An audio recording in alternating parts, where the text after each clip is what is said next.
To create a subdomain and install WordPress on Hostinger, begin by logging into your Hostinger account and accessing the hPanel dashboard. Once there, navigate to the Websites section and click on the dashboard next to the website you want to associate with the subdomain. In the left sidebar, look for the Subdomains option, which would be under Domains, and click on it. Here, you can create a new subdomain by entering the desired name and selecting whether to create a custom folder or use the default directory.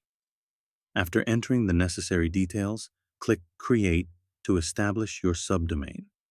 Once the subdomain is created, you can proceed to install WordPress on it. Go back to the hPanel and find the Website section. Then click on Auto Installer from the left sidebar under Website section.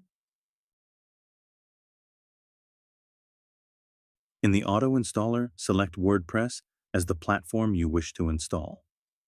During the installation process, make sure to choose the newly created subdomain as the installation path by selecting the appropriate URL from the drop-down menu in the Advanced section of the installation pop-up.